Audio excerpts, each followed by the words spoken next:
It was a conspiracy that directed Brutus against Caesar in the Roman Senate on the Ides of March.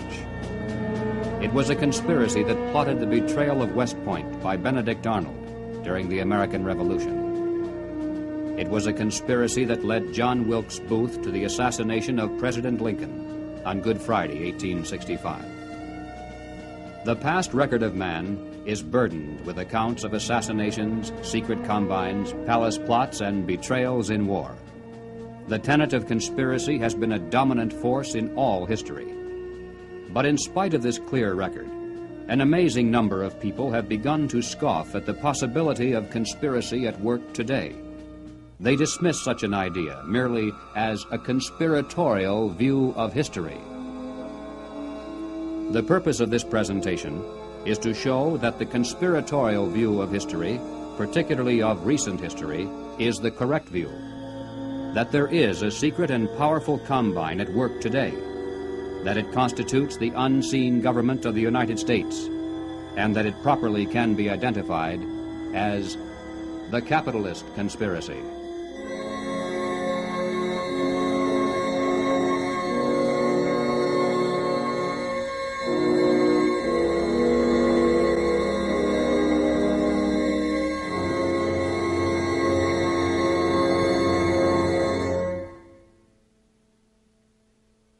In 1963, the nation was held spellbound by the testimony of gangster Joe Valachi as he exposed the inside workings of the international crime syndicate known as the Cosa Nostra, or the Mafia. No matter how carefully criminal conspiracies are organized, eventually they're exposed because someone on the inside goes to the authorities and talks. The same is true with political conspiracies. For instance, over the years, there has been a steady stream of defectors from the communist apparatus, and through their testimony, we now have a clear idea of how that conspiracy is organized and operated. But one large piece of the puzzle always has been missing. It's a matter of record that some of the greatest help to world communism often has come from prominent and respectable leaders within the United States. Obviously, these men are not communists. As a matter of fact, most of them are extremely wealthy and are thought of as capitalists who supposedly would have the most to lose under socialism and communism. And yet the record is disturbingly consistent, and Americans repeatedly have asked why. Why have some of the richest people in the United States, both in and outside of government, aligned themselves with leftist policies that would appear to be the path to their own destruction? And if there is a conspiracy at work among these men, why hasn't someone on the inside exposed it? The answer is, someone has. Dr. Carroll Quigley is a professor of history at Georgetown University. He is the author of the widely used textbook, Evolution of Civilization. He is a member of the editorial board of the monthly periodical, Current History. He has been a frequent lecturer and consultant for such groups as the Industrial College of the Armed Forces, the Brookings Institution, the U.S. Naval Weapons Laboratory, the Naval College, the Smithsonian Institute, and the State Department. Dr. Quigley also has been closely associated with many of the family dynasties of the super-rich.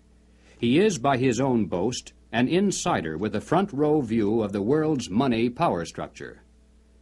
When Dr. Quigley wrote this 1,300-page book of dry history entitled Tragedy and Hope, it was obvious that it would never be read by the masses. It was intended for the intellectual elite.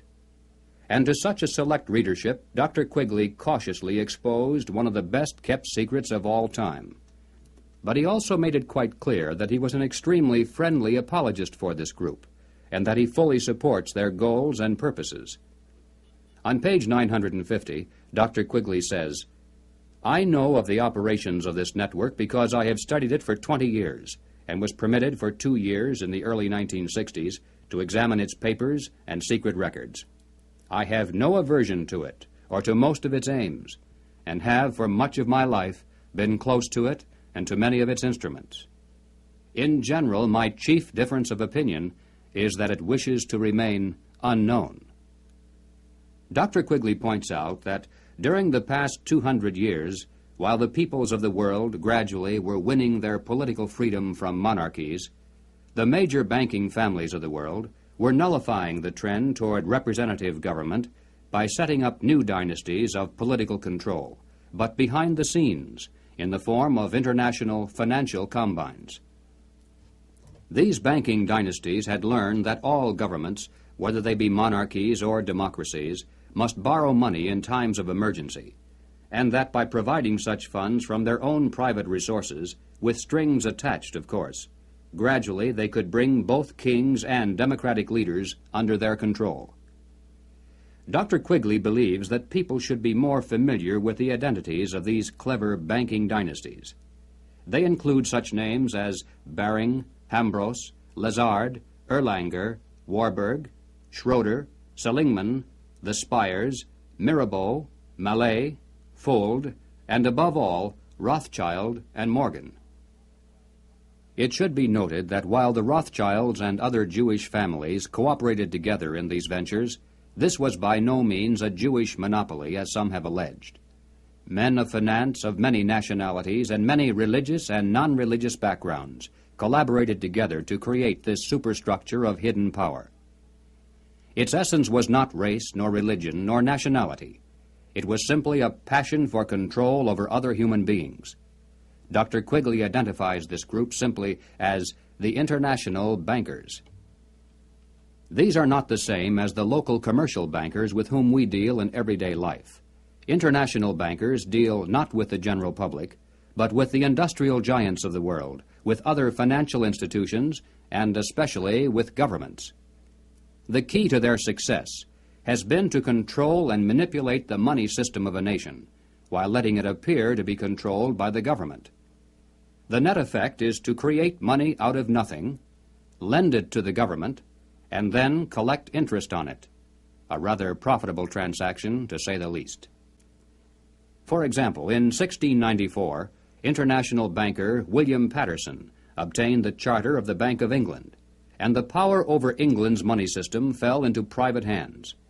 In a boastful mood, Paterson said, "The bank hath benefit of interest on all moneys which it creates out of nothing." 230 years later, Reginald Mackina, British Chancellor of the Exchequer, said, "The banks can and do create money, and they who control the credit of the nation direct the policy of governments and hold in the hollow of their hands the destiny of the people." Turning to the United States, Dr. Quigley tells us, "The structure of financial controls created by the tycoons of big banking and big business in the period 1880 to 1933 was of extraordinary complexity, one business fief being built on another, both being allied with semi-independent associates, the whole rearing upward into two pinnacles of economic and financial power. One, centered in New York, was headed by J.P. Morgan and Company, and the other, in Ohio, was headed by the Rockefeller family. When these two cooperated, as they generally did, they could influence the economic life of the country to a large degree, and could almost control its political life, at least on the federal level. In the United States, it was inevitable that the international banking interests would attempt to establish the same kind of private monopoly over the money system that they had achieved in England, France, Germany, Italy, and Switzerland.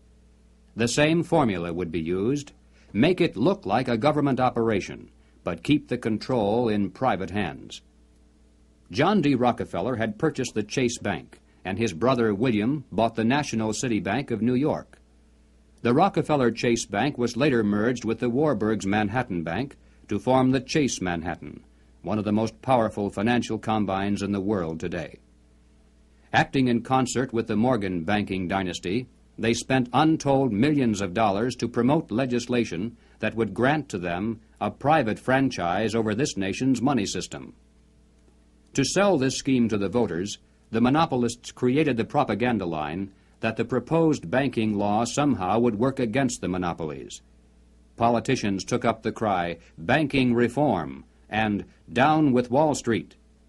And then, to make it look convincing, the financial tycoons publicly pretended to oppose the measure, all the while financing it behind the scenes. On December 22, 1913, the Federal Reserve Act finally was passed into law. something known as the Federal Reserve System came into being, and with it, total control over the nation's money fell into private hands. The Federal Reserve System solely is responsible for creating money in the United States. The Treasury prints only what the Federal Reserve tells it to print. The far greater amount of checkbook money is also determined by this group. Yet it is not a government agency and is entirely beyond the reach of the American voter. Technically, the stock of the Federal Reserve System is held by 12 privately owned national banks that make up the system. These, in turn, are owned primarily by the private banking dynasties that work so hard to bring that system into being. By law, the 7 members of the Federal Reserve Board are appointed by the President for a term of 14 years each. In spite of the incredible length of these appointments, nevertheless, they're supposed to create the illusion that the people, acting through their elected leaders, have some voice in the nation's monetary policies. In practice, however, every president since the beginning of the Federal Reserve System has appointed only those men who were congenial to the financial interests of the international banking dynasties. There have been no exceptions. It is now known that the original Federal Reserve Board was handpicked by Colonel Edward Mandell House, who early in his career had represented British and American banking interests. The intimate papers of Colonel House, edited by Charles Seymour, reveal House as the unseen guardian angel of the Federal Reserve System. In the words of Mr. Seymour, "The Schiffs, the Warburgs, the Kahns, the Rockefellers, and the Morgans had faith in House." In 1912, Colonel House authored this book entitled Philip Drew, Administrator. The hero, a thinly disguised version of himself in real life, was a behind-the-scenes manipulator of prominent political figures. In the disguised form of a novel, the book lays bare the general strategy that has been followed ever since, even to the very present. It tells of how a small group of insiders cause a depression, and then bring about the election of a man named Rockland. Rockland gives fireside chats and launches a program called the New Era to strengthen government control over the masses. Eventually, the insiders who control the government weaken the country deliberately to the point of civil war, which provides them with the excuse for establishing a dictatorship under Philip Drew. Colonel House was the man who selected Woodrow Wilson as a presidential candidate, and later became his principal advisor. Wilson was totally dependent on House for all political decisions. He was his alter ego. The president himself had written, "Mr. House is my second personality. He is my independent self. His thoughts and mine are one. If I were in his place, I would do just as he suggested." When the federal government goes into debt, it borrows that money from the Federal Reserve System. The national debt presently is at the 400 billion mark. Just to pay the interest on this debt, taxpayers are forced to contribute over $20 billion every year. And remember, that is interest on money created out of nothing. At National Convention time, $20 billion can determine far more politics than all the shouting